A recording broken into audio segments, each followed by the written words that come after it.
नहीं तो अब तक इतनी बात कहने के बाद वो आदमी न केवल सलाखों के अंदर होना चाहिए था, बल्कि उसके जितने ठिकाने हैं उन पर बुलडोजर चल जाना चाहिए था, क्योंकि नफरत फैलाने के अड्डे हैं। तो मोहम्मद साहब केवल भारत के मुस्लिमों को नहीं है, मोहम्मद साहब तो पूरी दुनिया के मुस्लिमों के लिए हैं। सो ये सारी चीजें, और एक व्यक्ति अगर ये कर रहा है, इससे बड़ा देशद्रोह क्या होगा। मुस्लिम समाज ने इस देश के लिए खून दिया है, इतिहास इस बात का गवाह है। कोई ये कही सुनी बातें नहीं है, कहानियां नहीं है, ये इतिहास है जो लिखा हुआ है, जो दुनिया जानती है, केवल भारत के लोग नहीं, दुनिया जानती है। और भारत पे तो पत्थर में लिखा, इतना बड़ा पत्थर इंडिया गेट पे है। वो मुस्लिम समाज के लोग तो देश की आजादी के लिए 64,000 से ज्यादा लोगों ने जो अपनी जान दी, लाखों में है, लेकिन 64,000 के तो नाम ही लिखे इंडिया गेट पर। कि जो व्यक्ति ये बात कह रहा है, उसे मोहम्मद साहब के विषय में पहले जान लेना चाहिए कि अगर मोहम्मद साहब को कोई पढ़ ले तो शायद उनके ऊपर इस प्रकार की विवादित टिप्पणी नहीं करेगा। मेरा मानना है कि शायद आपने पढ़ा होगा, इसीलिए आपने इतनी बड़ी बात कही है। मैं चाहूंगी कि आप बताएं दर्शकों को कि अगर उनको पढ़ लेंगे तो क्या बदलाव होगा।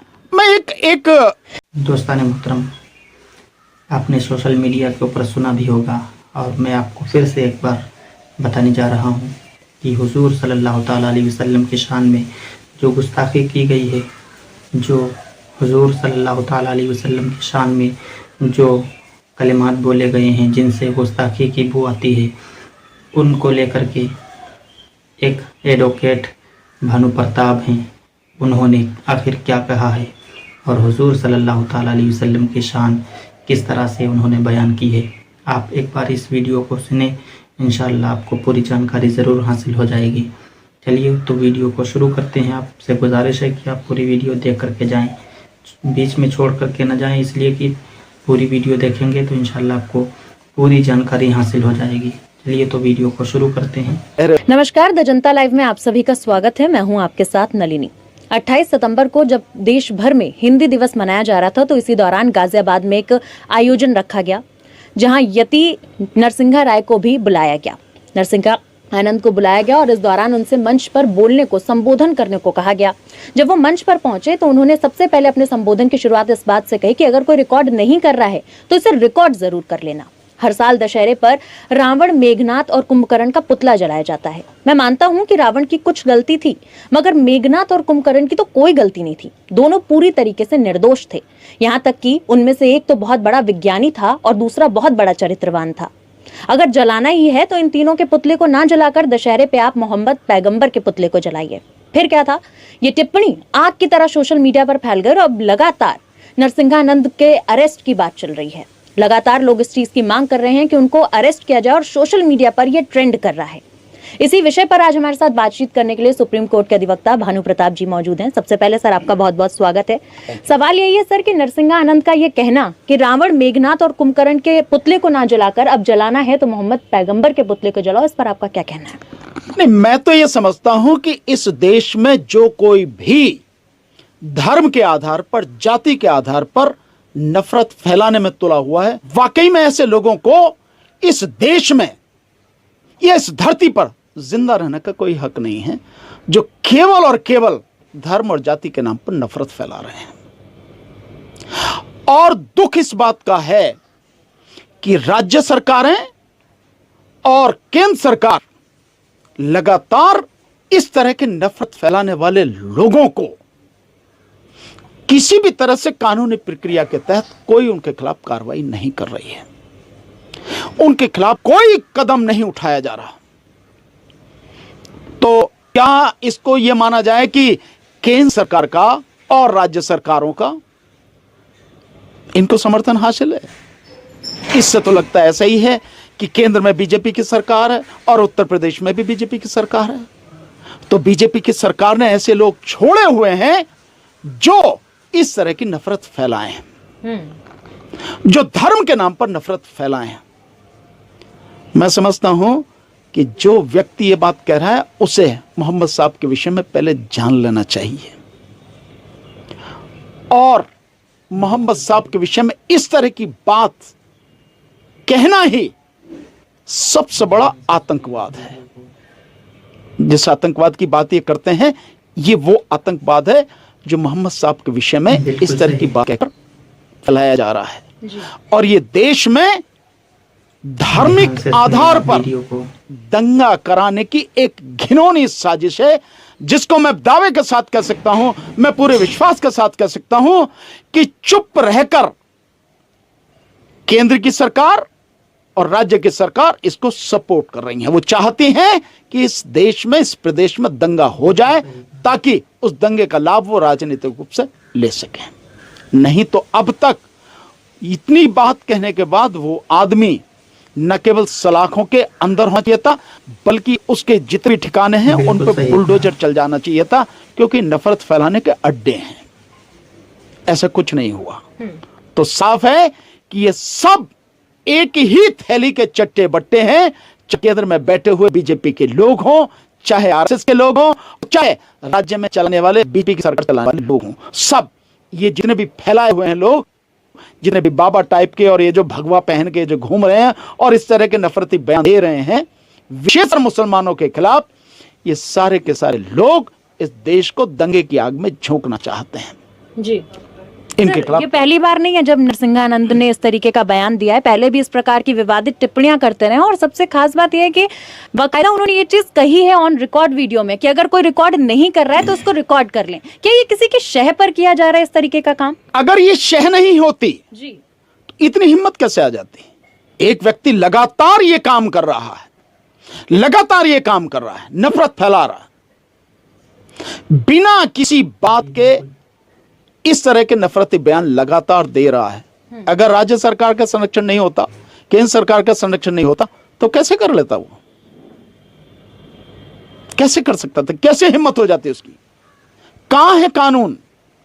जो जी, कानून बिल्कुल। का बड़ा दम भरते हैं और कहते हैं कि बड़ा सख्त कानून है, शासन प्रशासन बड़ा सख्त है, वो कहां है अब?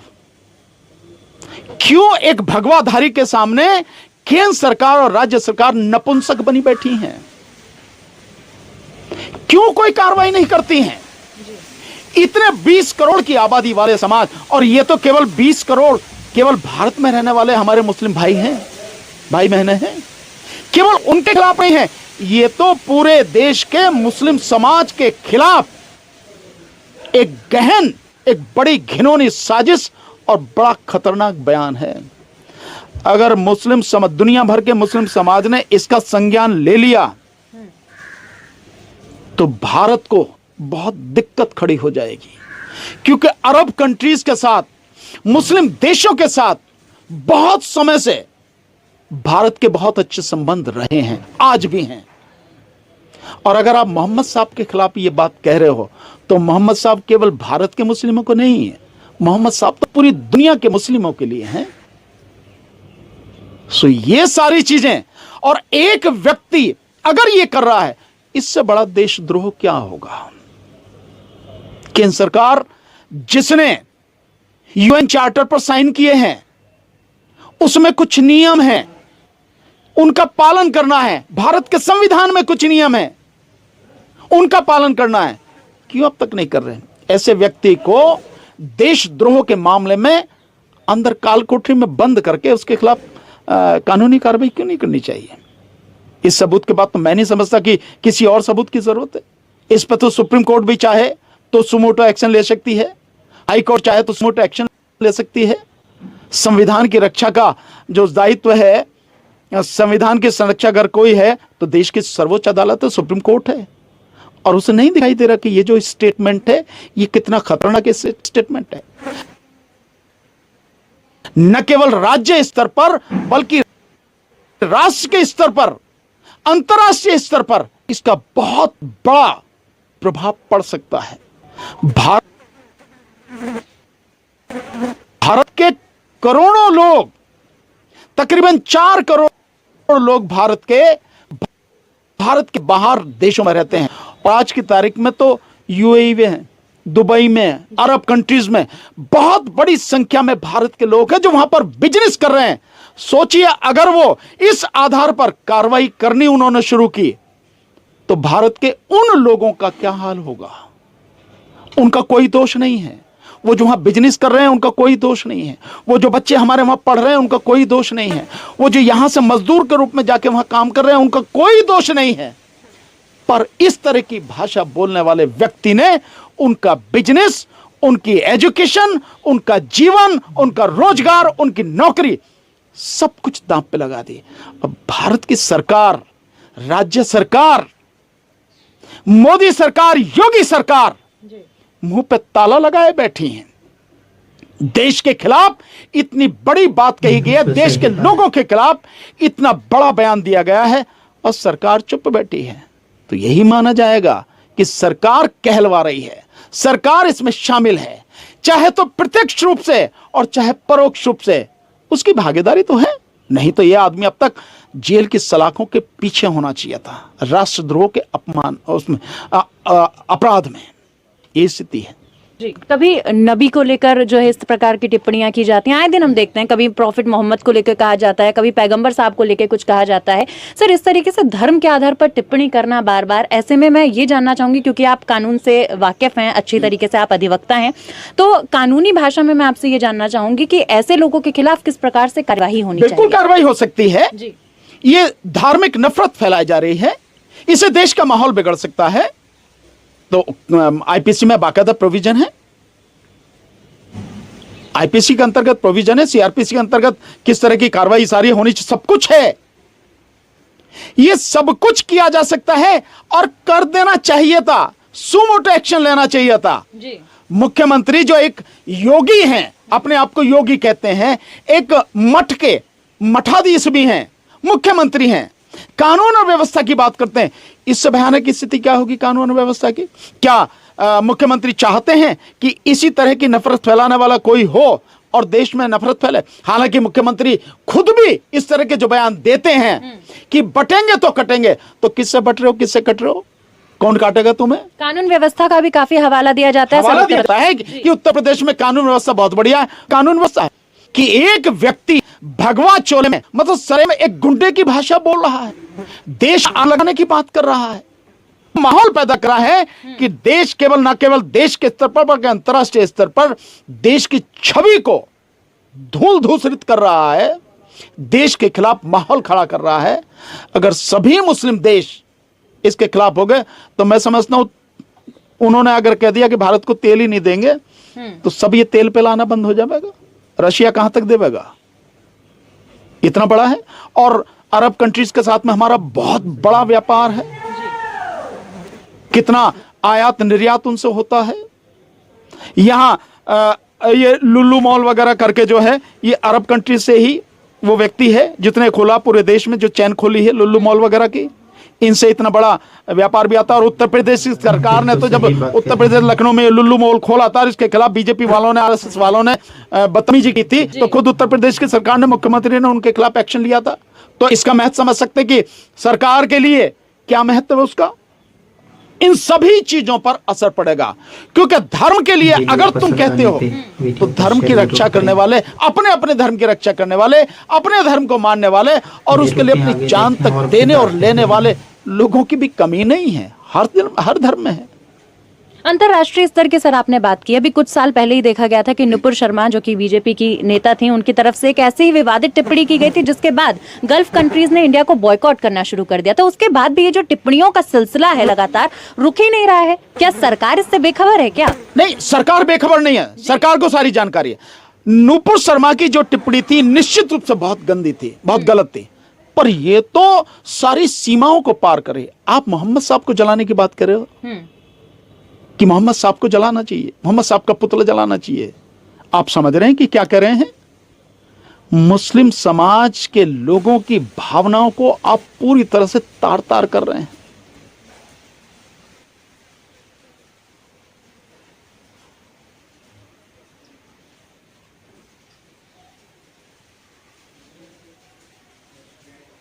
मुस्लिम समाज को इतना कमजोर समझ रखा है क्या? अगर माना वो किसी वजह से चुप है, शांत है, तो इसका मतलब नहीं है कि मुस्लिम समाज कमजोर है। सर, लगातार ट्वीट का सिलसिला भी जारी है, कह रहे हैं कि हम अपने पैगंबर साहब की शान में इस प्रकार की गुस्ताखी को बिल्कुल भी माफ नहीं करेंगे। बिल्कुल, उन्होंने सही कहा है जी। मैं इस बात से सहमत हूं कि किसी को भी किसी तरह की टिप्पणी करने का वो कोई भी अधिकार नहीं है, किसी भी तरह का। और इस तरह की वाहियात टिप्पणी मोहम्मद साहब के विषय में, मुस्लिम समाज ने इस देश के लिए खून दिया है, इतिहास इस बात का गवाह है। कोई ये कही सुनी बातें नहीं है, कहानियां नहीं हैं, ये इतिहास है जो लिखा हुआ है, जो दुनिया जानती है, केवल भारत के लोग नहीं, दुनिया जानती है। और भारत पे तो पत्थर में लिखा, इतना बड़ा पत्थर इंडिया गेट पे है। वो मुस्लिम समाज के लोग तो देश की आजादी के लिए 64,000 से ज्यादा लोगों ने जो अपनी जान दी, लाखों में है, लेकिन 64,000 के तो नाम ही लिखे हैं इंडिया गेट पर। ये गवाह है जी। ये दिल्ली गवाह है, ये देश गवाह है, इतिहास इस बात का साक्षी है कि मुस्लिम समाज ने इस देश की मिट्टी के लिए खून दिया है अपना। इस देश की मिट्टी में उनका खून शामिल है, वो उतने ही हकदार हैं जितना कोई और हो सकता है। और भारत के संविधान के रहते हुए किसी को भी यह अधिकार नहीं है कि वो इतना दुस्साहस करे कि उस धर्म के जो मुखिया हैं जी। उनके विषय में इतनी घिनौनी टिप्पणी करे। तो मैं तो पहले ही कह रहा था, मैंने पहले सेंटेंस में जो बात कही थी कि पुतले जलाने की बात नहीं, पुतले क्या, ऐसे लोगों को जला देना चाहिए जो इस देश में नफरत फैलाते हैं और देश के माहौल को बिगाड़कर इस देश को दंगों की आग में झोंकने का प्रयास लगातार कर रहे हैं। और इस साजिश में जितने शामिल हों उन सब के साथ यही होना चाहिए। सर देखिए, सवाल मैं यहीं से लेना चाहूंगी क्योंकि अभी अभी आपने जिक्र किया कि अगर मोहम्मद साहब को कोई पढ़ ले तो शायद उनके ऊपर इस प्रकार की विवादित टिप्पणी नहीं करेगा। मेरा मानना है कि शायद आपने पढ़ा होगा इसीलिए आपने इतनी बड़ी बात कही है। मैं चाहूंगी कि आप बताएं दर्शकों को कि अगर उनको पढ़ लेंगे तो क्या बदलाव होगा। मैं केवल एक छोटा सा उदाहरण देता हूं, इसी से आप पता लगा सकते हैं जी कि वो क्या थे। वो एक रास्ते से लगातार डेली जाते थे।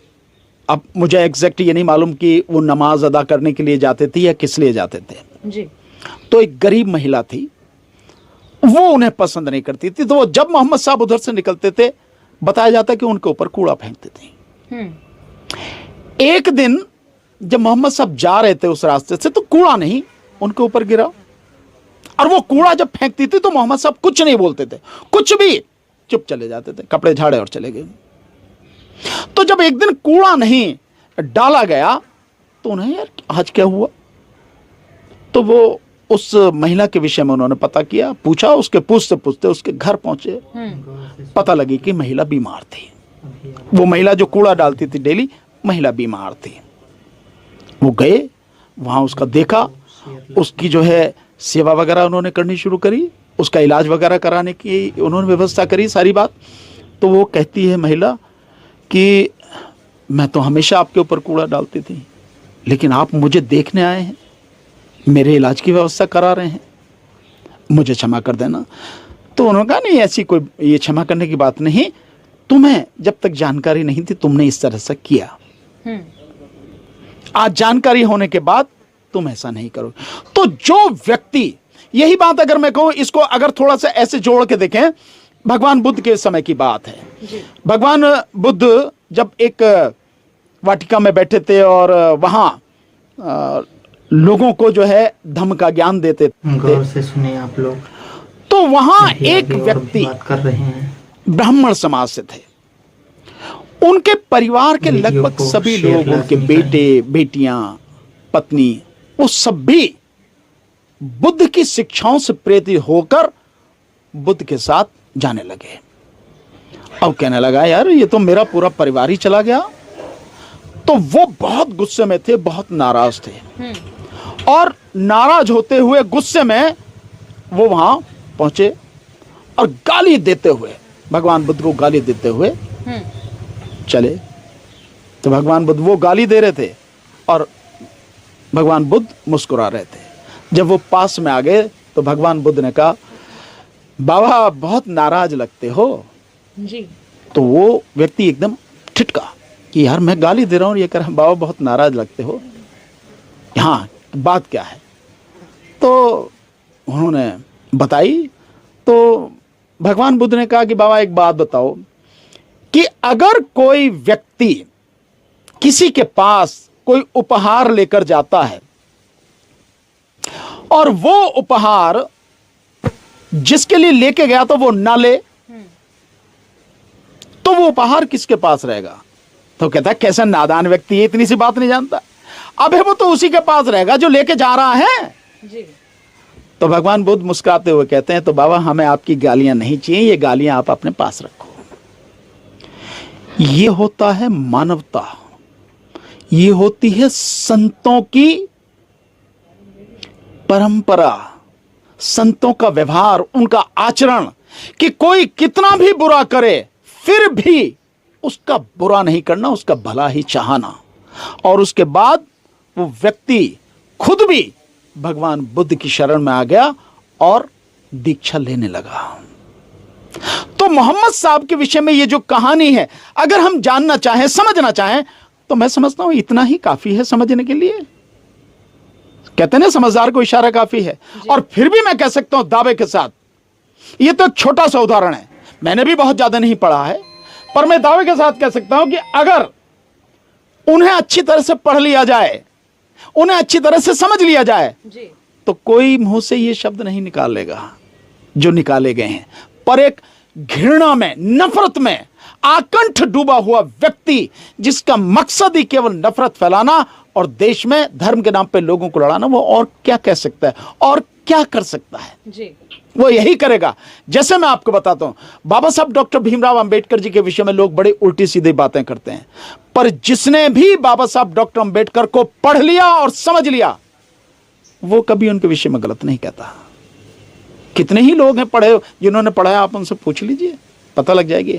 तो बिना जाने जो कह रहा है, इसका मतलब यह है कि वो किसी के हाथ की कठपुतली है, चाबी किसी और के पास है और चल वो रहा है, और उसका काम केवल यही है, नफरत फैलाओ किसी तरह से, क्योंकि हिंदू मुस्लिम कराने के लगातार प्रयास बीजेपी और आरएसएस की तरफ से किए जा रहे हैं, पर यह देश उस सबसे अपने आप को अलग रखे हुए है, उस नफरत की आग में कूद नहीं रहा। इससे उनको दिक्कत है, क्योंकि हिंदू मुस्लिम नफरत से ही बीजेपी की तमाम राजनीति चलती है, और उन्हें मालूम है कि राजनीतिक सत्ता का सूर्यास्त उनका होने ही वाला है, पूरी तरह से खत्म होने वाली बीजेपी राजनीतिक रूप से। इसलिए ये सारी चीजें चली जा रही हैं और उसको इंस्ट्रूमेंट की तरह इस्तेमाल किया जा रहा है, और ये देश के लिए, देश के लोगों के लिए, हर किसी के लिए बहुत घातक है। और इसी नफरत को देखते हुए देश के लोगों ने 2024 के चुनाव में बीजेपी को जबरदस्त थप्पड़ मारा है, जबरदस्त। जो 400 की बात करते थे 240 पर सिमट गए, और बेईमानी से हैं 240, ईमानदारी से आज भी हो जाए तो मात्र 160 है। सुपड़ा साफ है बिल्कुल। बड़ी बात कह रहे हैं सर आप। बहरहाल हमारा जो न्यायपालिका है, यानी कि सुप्रीम कोर्ट है, वो भी ये कहता है कि देखिए, इस प्रकार की हेट स्पीच की जगह हमारे देश में कहीं नहीं है, क्योंकि ये सिर्फ सांप्रदायिकता में जो है काटने और बांटने की बात करती है, ये एकजुट करने की बात नहीं करती। मैं आपकी बात को ही, आपने क्योंकि सुप्रीम कोर्ट की बात की, तो मैं बहुत सिंपल सा, सुप्रीम कोर्ट के पास तो अथाह पावर है, अंधाधुंध पावर है, कोई लिमिट ही नहीं उसकी पावर पे। अगर आप ये बात कह रहे हैं तो आप कार्रवाई क्यों नहीं कर रहे हैं जी? सुमोटो एक्शन क्यों नहीं ले रहे हैं आप?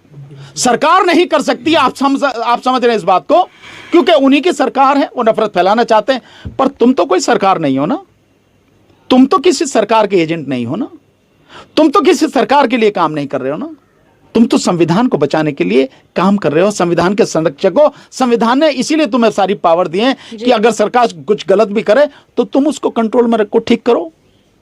पर सुप्रीम कोर्ट क्या कर रही है? कहने से बात नहीं, काम करने से है, और आपके पास तो करने के लिए इतने पावर हैं जो किसी के पास नहीं है। तो आप, यही निवेदन है माननीय सर्वोच्च न्यायालय से हाथ जोड़ कर, यही निवेदन है कि ऐसे लोगों की नाक में नाथ डालने के लिए, कंट्रोल करने के लिए कुछ करो, कुछ करो, कहो नहीं करो, बस इतना मेरा निवेदन है। बिल्कुल, बहुत सहज अंदाज में सर आपने निवेदन किया, और साथ ही साथ देखिए, इस प्रकार के मुद्दों पर हम हमेशा कहते हैं कि इस प्रकार की टिप्पणियों की हमारे समाज में कोई जगह नहीं है, क्योंकि ये टिप्पणियां हमारे समाज को काटने और बांटने की बात करती हैं। बहरहाल आपका बहुत बहुत शुक्रिया सर, हमारे साथ इस पूरे मुद्दे पर अपनी राय साझा करने के लिए। आप सभी से निवेदन है कि इस प्रकार के तमाम मुद्दों से जुड़े रहने के लिए और बने रहने के लिए, जानकारी साझा करने के लिए हमारे साथ जुड़े रहें। देखते रहिए द जनता। इस वीडियो को देखने के बाद में अपनी राय कमेंट बॉक्स में ज़रूर आप दें। आपको ये वीडियो कैसी लगी आप नीचे कमेंट बॉक्स में ज़रूर बताएं, और साथ ही साथ वीडियो को आगे शेयर भी करें, ज़्यादा से ज़्यादा अपने दोस्तों में शेयर करें और लाइक करें। और कमेंट करें। अगर पहली बार देख रहे हैं तो हमें फॉलो कर लें, सब्सक्राइब कर लें, नोटिफिकेशन को भी ऑन कर दें। आने वाली हर वीडियो आप तक आसानी के साथ पहुंचती रहेंगी। फिर मिलते हैं इंशाल्लाह। अपना ख्याल रखें, दुआओं में याद रखें। अस्सलामु अलैकुम।